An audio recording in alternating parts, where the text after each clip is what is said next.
creation of the world. Go.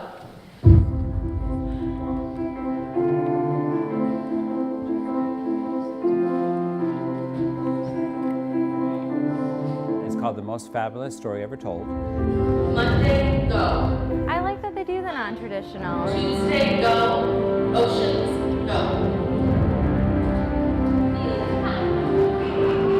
Every Christmas, we try to do something a little bit different off the beaten track. Adam. Steve. Nice to meet you. Yeah. I laughed my butt off. It was just really hysterical to see the differences that it would be if Adam and Eve were Adam and Steve. Grass.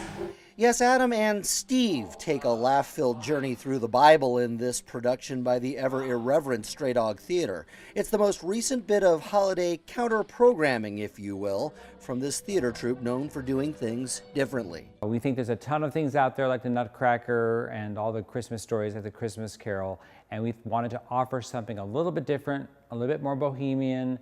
It still can be thought-provoking, but it just gives you a different experience at the holidays to have something new and different besides the typical Christmas music and stories and things that you hear. I do like that there is a Christmas flair, but it's still very unique. Over the years, the theater has sought out material that might carry some sort of holiday message, but doesn't fall into what you might call the norms.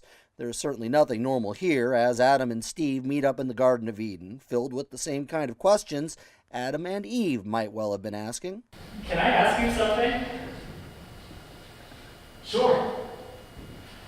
Where did we come from? How did we get here? Who made us? Who made this garden? And why? Are we the only ones here? Are we supposed to be together? Are there things we're supposed to do? How will we know? Will our relationship be good for the both of us? Will we be together forever? What's forever? Is all of this part of some plan, or did it just happen? I should go.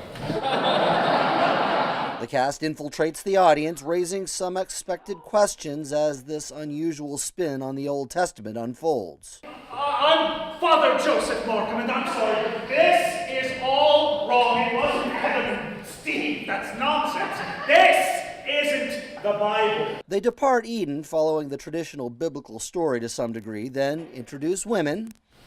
Jane and Mabel. What are you? All along at the side of the stage, God, in the form of a stage manager, watches with varying degrees of interest. They make their way through Noah's Ark, then eventually the dawn of religion. Possible existence of God.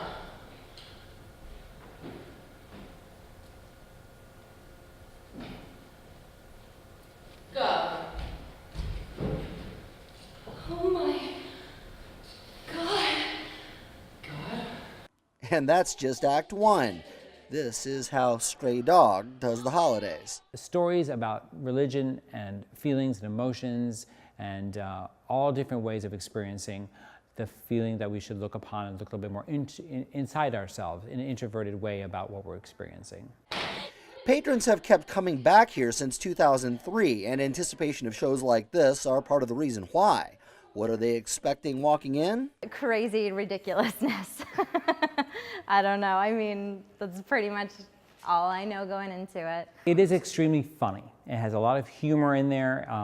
It's very tongue-in-cheek, but underneath that humor lies a wonderful layer of truth and honesty and innocence, and how that at the end of the day we are all